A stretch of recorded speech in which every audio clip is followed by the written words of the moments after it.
Merci Seigneur. Merci pour ce que tu as fait. Merci pour ce que nous entendons aujourd'hui, Seigneur. Je te remercie pour ces paroles qu'elles tombent dans des terreaux qui sont bien disposés, qui sont prêts à recevoir ta parole. Seigneur, je te remercie pour la grâce que c'est, le privilège que c'est de te connaître comme on l'a entendu, d'avoir une relation personnelle avec toi, Jésus. Merci pour cette grâce que c'est d'être sauvé. Merci. Merci pour ce que tu as prévu et ce que tu prépares d'avance pour nous. Dans le nom de Jésus. Amen. Vous pouvez prendre place. Donc, quelques petites informations. Après mon exhortation, mon message, on aura le temps du goûter. Donc, on vous demandera de mettre, si vous ne l'avez pas encore mis, une petite étiquette avec votre prénom. Comme ça, parce que ceux qui sont arrivés au début, on a oublié de les sortir, donc on ne les a pas encore toutes. Mais comme ça, on sait à qui on s'adresse. Parce que si Dieu te connaît par ton nom, moi je veux connaître ton prénom aussi. Et il y en a certaines, dès que vous changez de coupe de cheveux, je ne vous reconnais plus. On ne va pas dire qui. Mais c'est important de pouvoir échanger, partager. Et donc on aura ce goûter participatif. Donc les personnes ont apporté des choses, donc vous pouvez leur donner tout ça. Et comme l'a dit Pasteur Lia, au mois de décembre, parce qu'on se retrouve mensuellement, tous les 2 mois, on se retrouve en tant que groupe épanoui. Et on se retrouve pour apprendre plus par rapport à la parole de Dieu, grandir, échanger. Et des fois, c'est là où les binômes se créent. Parce que le dimanche matin, c'est dur de trouver qui va être son binôme, parce qu'il y a tellement de monde. Là, déjà, on est nombreuses. Mais dans le groupe épanoui, si tu commences à discuter avec quelqu'un, tu dis « Ah, mais en fait, j'ai plein d'atomes crochus avec cette personne-là. » Et donc, c'est une super occasion pour se rencontrer. Et donc, le 7 décembre, vous pouvez déjà noter, c'est la prochaine rencontre. Le 7 décembre, on va parler des vision boards. Vision board. En français, c'est les panneaux, si vous voulez, de vision.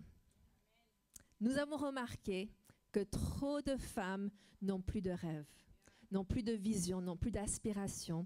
Et on va en parler, on va vous enseigner comment en faire un. Donc on aura chacune une grande feuille. Et puis vous pouvez apporter des images ou quoi, vous pouvez juste écrire les choses dessus. Vous n'avez pas besoin de montrer à tout le monde ce que vous allez mettre dessus parce que c'est très privé. Mais vous pouvez déjà mettre des choses dessus et puis le développer à la maison pour que vous puissiez réapprendre à rêver de nouveau. Pourquoi ? Vous savez que j'avais prêché il y a quelques dimanches passés, j'avais parlé sur ma vision board, j'avais mis que je voulais un évier avec une fenêtre au-dessus dans ma nouvelle maison. Ben, je l'ai mis sur ma vision board et maintenant je l'ai. Ça a l'air peut-être bête, mais c'est comme Pasteur Sherilyn disait, c'est tu confesses les choses, tu déclares, tu gardes la vision devant tes yeux. C'est pas dans mes notes, mais je vous prépare pour le 7 décembre, d'accord ?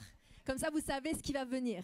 Mais ça va être un temps exceptionnel. Et on aura différentes intervenantes, donc des personnes qui ont vraiment ça à cœur. Et je me réjouis de ce que c'est. Mais j'ai un message pour vous aujourd'hui. Vous êtes encore là? Vous êtes prêtes?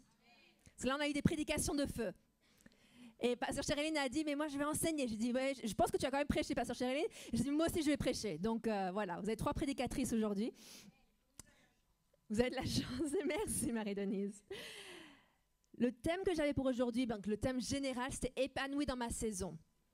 Mais quand j'ai reformulé ça pour ce que j'avais à cœur de vous partager, c'était « saisir chaque saison ». Les saisir. Pas les laisser passer, pas être, comme disait Pasteur Sherilyn, dans une attente mal avisée ou tranquillement se laisser aller avec la saison, mais saisir chaque saison. Et si vous voulez un sous-titre pour vos notes, « Vivre avec grâce et sagesse ». Donc, chacune d'entre nous est dans une saison de la vie différente. Certains sont dans une période de renouveau, d'autres dans des moments de défi, et d'autres encore vivent une phase de maturation et de croissance. Mais il est important de se rappeler que tout comme les saisons de la nature, nos saisons de vie sont uniques et façonnées par Dieu. Donc, chacune de nous, on vit des saisons uniques. Donc, premièrement, je voulais parler de l'importance de ne pas se comparer. Ça a déjà été touché ce matin ou cet après-midi, mais prenons l'exemple des arbres. Vous savez, c'est l'automne. Moi, j'aime les arbres qui ont des feuilles rouges. C'est beau. Je voulais vous mettre des images de feuilles rouges et tout ça, mais pendant la pause, il y aura quelque chose. Mais certains arbres changent de couleur avec chaque saison, tandis que d'autres, comme sur la Côte d'Azur principalement, restent verts toute l'année.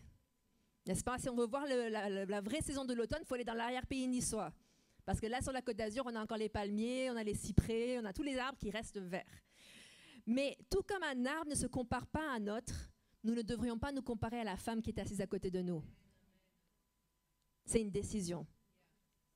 Dieu t'a fait unique avec un dessein particulier et une saison qui te correspond parfaitement.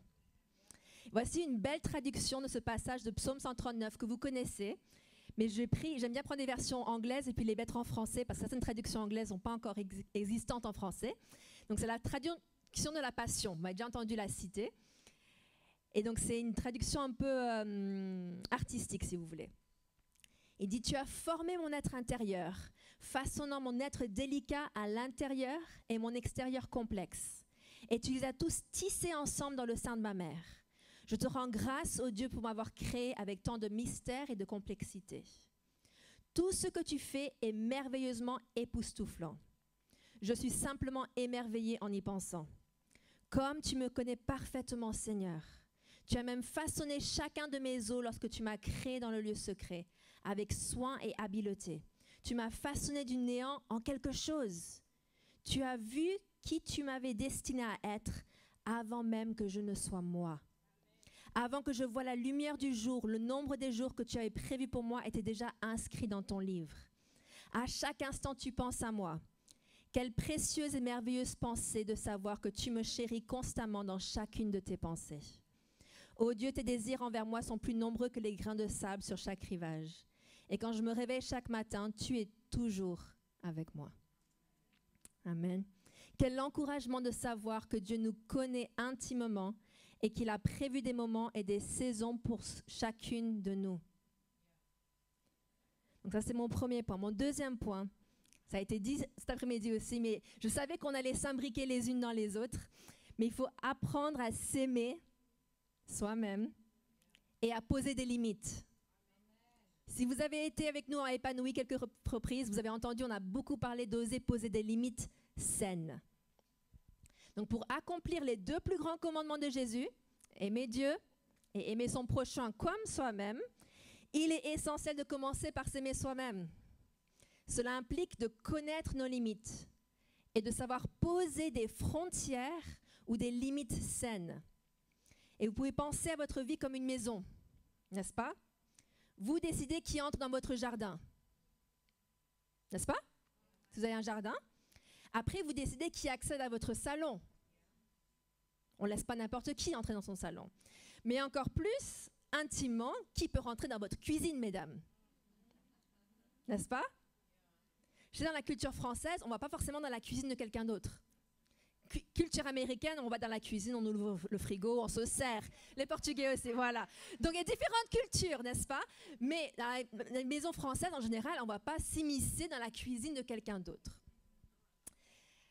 De même, nous devons choisir avec soin qui nous laissons entrer dans nos vies, afin de préserver notre paix intérieure.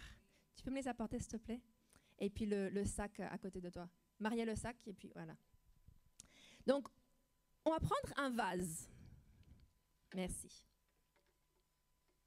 Donc, vous pourriez être un vase... C'est bon, merci. Un vase plutôt standard. Et c'est drôle parce qu'on n'avait pas à consulter, mais ils ont choisi des vases pour la décoration aussi. Pour être un vase plutôt standard, plutôt forme standard, ou une vase un peu plus artistique, un peu plus de forme. Donc chacun d'entre eux a une forme, une taille, une capacité différente. Certains vases sont grands et élancés, comme celui-là par exemple, d'autres petits arrondis, d'autres encore ornés de motifs complexes. Chacun est unique, tout comme nous sommes tous différents. Mais ce qui est important, ce n'est pas la taille ou la forme de ces vases, mais ce que l'on y met. Votre vase, c'est votre vie. Qu'est-ce que vous y mettez? Qu'est-ce que vous permettez d'y mettre? Donc, premièrement, ne te compare pas aux autres vases. Là, il y a des très beaux vases avec un peu d'eau dedans ou de liquide coloré, en forme de sac à main. Peut-être que tu as un vase en forme de sac à main. Peut-être que tu as un vase un peu plus dans ce style-là. Mais ne te compare pas. Peut-être que ton vase est plus petit, mais il est tout aussi précieux et capable d'accomplir son rôle. Tu es responsable de ce que tu choisis d'y placer en premier. Quelles sont les grosses pierres de ta vie? Et je n'ai pas des pierres, mais parce qu'on est de saison. Désolée pour les petits sacs Ikea, mais il fallait les transporter. Si vous placez les grosses pierres d'abord, vous pourrez placer le reste par la suite. J'ai même une petite citrouille. Peut-être que l'une de ces pierres, ou de ces pine cones, pommes de pin, c'est ta famille. Peut-être une autre, c'est ta relation avec Dieu. Peut-être une autre, c'est ton travail. Je ne sais pas. C'est vous qui décidez ce que c'est. Mais vous placez ces pommes de pin dans votre vase. Et il peut y en avoir plus ou moins, dépendant de la taille de votre vase. Mais vous connaissez votre vase. Ou du moins, vous êtes censé le connaître. Ça prend du temps, n'est-ce pas? Ça prend du temps à se connaître? Ou est-ce qu'une fois qu'on arrive à la vingtaine, on se connaît? Celles qui ont plus que 20 ans, vous dites? Ensuite, viennent les plus petites choses. Je ne vais pas tout mettre parce que, question de temps, mais les petites pierres, des petites choses, des feuilles. Et votre vie, vous la remplissez. Et vous voyez les petites choses, elles se glissent où il y a de la place. Elles se glissent dans les petits trous.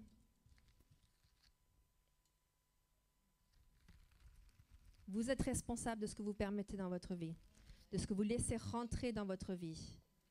Mais si vous mettez toutes les petites choses pour commencer, les grandes, elles ne rentreront pas. Et comme disait Pasteur Lia tout à l'heure, il faut laisser la place pour que Dieu puisse ajouter des choses.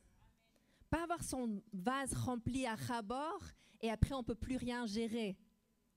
Vous en êtes déjà arrivé là à ce point-là? Moi, je suis déjà arrivée à ce point-là. Ça a débordé et c'était la catastrophe. Ça m'a pris des mois pour m'en remettre. J'ai fait un très gros burn-out en 2013, donc il y a 11 ans. Ça m'a pris des mois pour m'en remettre. Mais vous savez, je suis responsable de mon vase. Vous êtes responsable de votre vase, de ce que vous mettez, de ce que vous permettez. Et des fois, il faut enlever des choses et déléguer. Ah, il y a des personnes autour de vous aussi. Certaines choses, il faut apprendre à déléguer aux bonnes personnes. Et des fois, c'est des grandes choses qui vous préoccupent beaucoup. Ça, c'est une parole pour quelqu'un. Ce n'était pas dans mes notes. Mais il faut laisser de la place pour du fun aussi. Encore des citrouilles. Et puis des fois, il faut laisser de la place pour des fêtes aussi. Les fêtes de Noël qui arrivent. Laissez de la place pour du fun dans votre vie. Mais au-dessus de tout cela, si j'arrive, il faut laisser la place à la lumière. La lumière du Saint-Esprit, la lumière de Dieu, de venir inonder. Parce qu'après, on peut le mettre et puis il s'immiscerait si je le faisais bien et si j'avais mes deux mains, mais il pourrait se mettre dans toutes les petites crevasses et illuminer tous les différents aspects de ma vie. Donc, chaque vase a une capacité spécifique, tout comme toi. Ce n'est pas une question de quantité, mais de qualité. Tu commences par mettre les grosses pierres, les pierres essentielles, tes valeurs essentielles. Alors tout le reste se place autour de façon équilibrée. Si tu choisis de remplir ton vase de petites choses sans importance, tu risques de manquer de place pour ce qui compte vraiment. Ainsi que tu sois un grand vase ou un petit vase, ou un vase d'une forme inhabituelle, souviens-toi ce qui fait ta valeur. C'est qui est ton créateur. Parce qu'on pourrait regarder ces vases chacun, et certains, je sais d'où ils viennent. Et celui-là, je sais d'où il vient. Il paraît être le plus grand. Je pense que c'est le plus grand.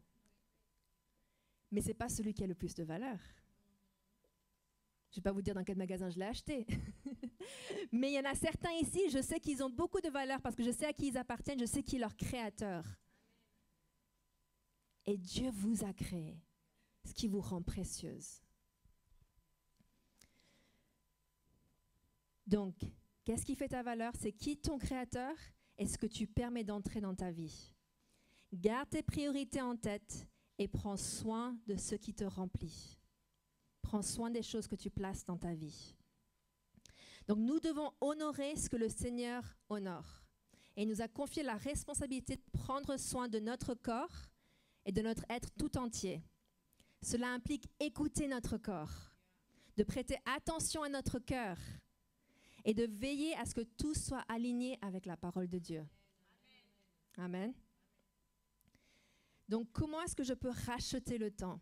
Parce que j'entends souvent les femmes qui disent « Mais j'ai perdu du temps, j'ai gaspillé du temps. » Donc, comment est-ce qu'on peut racheter le temps?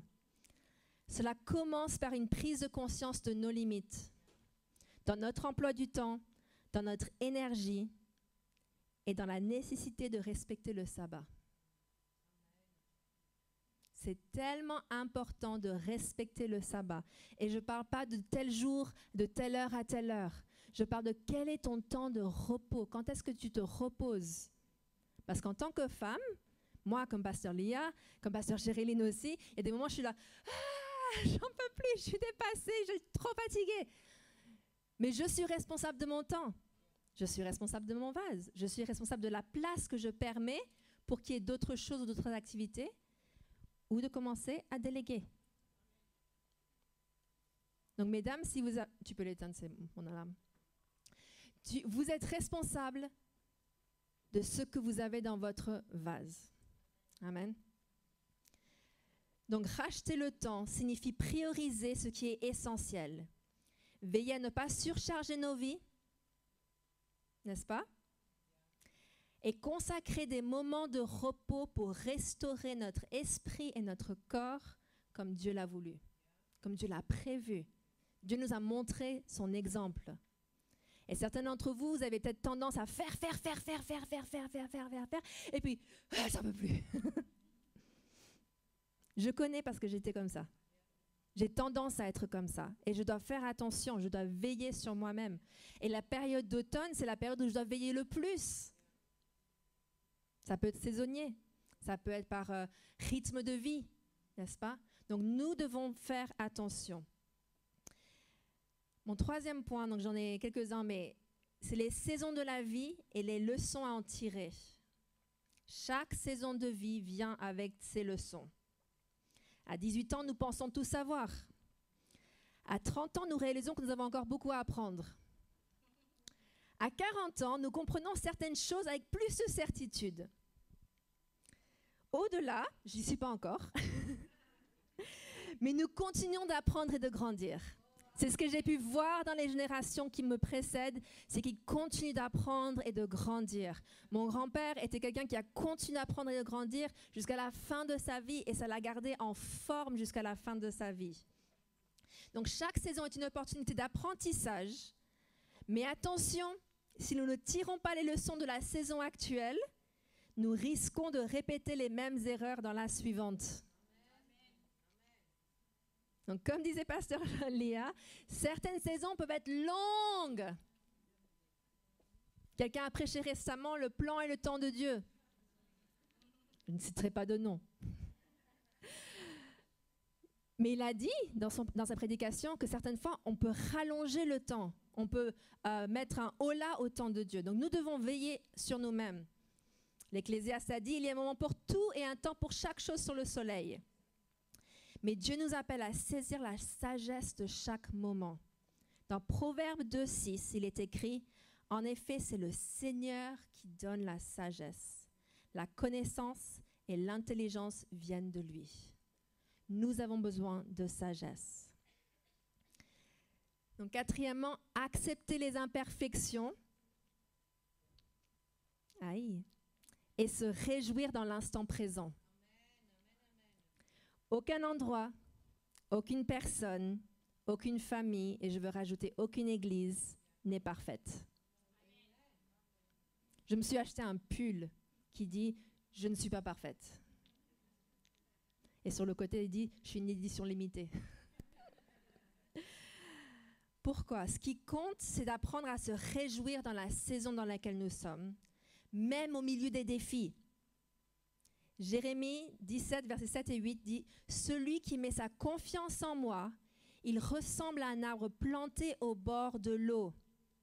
Même une année de sécheresse ne l'inquiète pas, il porte toujours des fruits. Et donc nous avons besoin d'apprendre à cultiver la joie dans l'instant présent. Peu importe les adversités, peu importe les soucis, et à pratiquer la gratitude. Lorsque nous sommes reconnaissants des bénédictions, aussi petites que soient-elles, nous créons une habitude de minimiser les difficultés et maximiser les joies. Il y a des chants, je ne sais plus comment il va en français, mais en anglais, il dit « Comptez tes bénédictions, compte les unes après les autres ». Et des fois, on est très vite pour énumérer nos problèmes et nos soucis, n'est-ce pas? Mais il faut que l'on compte et que l'on dénombre nos bénédictions, tous les bienfaits que Dieu a fait pour nous, le fait qu'on puisse danser, le fait qu'on puisse louer, le fait qu'on puisse se lever, n'est-ce pas, le matin. Et peut-être c'est même difficile de se lever le matin. J'ai passé par des périodes comme cela, mais ça vaut la peine de persévérer. J'ai encore 2 points. La sagesse, c'est la clé d'une vie bien vécue. Vivre chaque saison avec sagesse, c'est chercher ce que Dieu veut nous enseigner dans le moment actuel. C'est apprendre, qu'est-ce que je peux apprendre de ma saison actuelle? Quelles sont les bénédictions que je peux compter aujourd'hui? Donc ne vivons pas dans le regret du passé ou dans l'attente d'un futur meilleur, parce que ça dessèche l'âme. Mais Proverbe 9:10 nous dit « Commencer à être sage, c'est respecter le Seigneur. Connaître le Dieu saint, c'est avoir de l'intelligence. » Donc vous êtes des femmes intelligentes. Amen. Et mon dernier point, c'est embrasser sa propre histoire et laisser un héritage. Donc chaque femme ici a une histoire à raconter. Aujourd'hui, on a pu entendre une grande partie de l'histoire de Pasteur Léa. Et merci d'avoir partagé avec autant de vulnérabilité ton témoignage. Je pense que ça nous a touchés profondément. Chacune a peut-être quelque chose où vous vous êtes retrouvés. Mais vous savez, vous êtes l'héroïne de votre propre histoire. Et chacune de nous peut laisser un héritage de sagesse, d'amour et de grâce. Même si vous n'avez pas d'enfant biologique. Et j'ai cette parole fortement dans mon cœur. Peut-être certains d'entre vous, vous n'avez pas d'enfant biologique, mais votre influence peut toucher des générations spirituelles et des personnes autour de vous. Ce que vous semez aujourd'hui, mes sœurs, portera du fruit demain. Mais il faut semer. Donc ma conclusion, c'est que nous soyons dans une saison de joie, de lutte ou d'apprentissage. Dieu est avec nous à chaque étape. Il change les saisons et les moments, dit le livre de Daniel, n'est-ce pas? Il peut les changer en un instant. Donc ne nous décourageons pas, comme dit le livre de Galates. C'est tellement facile de se décourager. Mais l'objectif d'aujourd'hui, c'est de vous encourager. C'est de vous stimuler à commencer à rêver à nouveau, à aspirer à voir plus dans votre vie et à découvrir que vous pouvez être épanoui dans la saison actuelle. Donc cherchons la sagesse dans toutes les expériences. Faisons attention de la façon dans laquelle nous vivons. Proverbe 4:7 dit « Le commencement de la sagesse, c'est « Obtiens la sagesse ». Si vous êtes dans une situation et vous ne savez pas quoi faire, comment faire, parlez-en avec quelqu'un. Trouvez un binôme, trouvez quelqu'un de confiance. Et si vous ne savez pas, vous savez, on est dans un lieu aujourd'hui. La plupart d'entre vous, vous venez de cette église, mais on est dans un lieu aujourd'hui qui est sécurisé, qui est safe, comme on dit en anglais, où justement, on est bienveillantes les unes envers les autres. On veut le meilleur pour chacune d'entre vous. Et si vous ne savez pas à qui parler, parlez avec l'un des pasteurs, parlez avec un des membres des soins pastoraux. Tout à l'heure, on va avoir un talk show, on appelle ça comme ça, un temps de discussion. Et on vous encourage, si vous avez une question par rapport à quelque chose qui a été abordé aujourd'hui en particulier, de l'écrire sur une feuille. On va pouvoir aborder certaines questions. Mais c'est important de réaliser qu'on n'est pas seul. Je ne sais plus si c'est pasteur Chéréline ou pasteur Léa qui a dit, mais que l'ennemi veut nous isoler. Ouais, l'ennemi veut nous isoler, alors qu'on a besoin les unes des autres. On a besoin les unes des autres pour pouvoir grandir. Donc que chacune de nous ressorte de cette conférence avec un cœur rempli de gratitude envers Dieu. Amen. Prête à vivre pleinement la saison dans laquelle Dieu l'a placée. Et avec la sagesse nécessaire pour saisir chaque opportunité et bénédiction. Donc les 3 oratrices, justement, on vient de générations différentes, d'origines différentes et avec des expériences de vie différentes. Mais je crois que chacune d'entre nous a pu parler au cœur de l'une d'entre vous. Maintenant, à vous de recevoir la parole qui était à propos pour vous. Peut-être c'était juste une petite phrase, un petit mot, un passage des Écritures. Mais à vous de le mettre en pratique pour voir la différence. Amen. Donc soyez bénis et que la paix de Dieu qui dépasse toute intelligence garde vos cœurs et vos pensées en Jésus-Christ. Et je veux terminer avec cette prière de Saint Augustin. Ce n'est pas dans mes coutumes, mais j'ai lu ceci et ça m'a parlé. Il dit « Regarde-nous Seigneur, et que toute l'obscurité de nos âmes s'efface devant les rayons de ta clarté. Remplis-nous d'un saint amour, ouvre à nos cœurs les trésors infinis de ta sagesse et tes auteurs. Tu connais tout désir caché en nous Seigneur. Parfait tes œuvres, ce que ton esprit inspire en ferveur. Nous cherchons ta face. Tourne-toi vers nous, éblouis nos yeux, révèle-nous ta gloire, ton éclat merveilleux. Alors notre désir sera enfin rassasié et ta paix en nous sera parfaite à jamais. Amen. Donc on va prendre ce chant, on va louer le Seigneur et puis ensuite je laisserai Maria faire les différentes informations correspondantes pour la suite. Soyez bénis.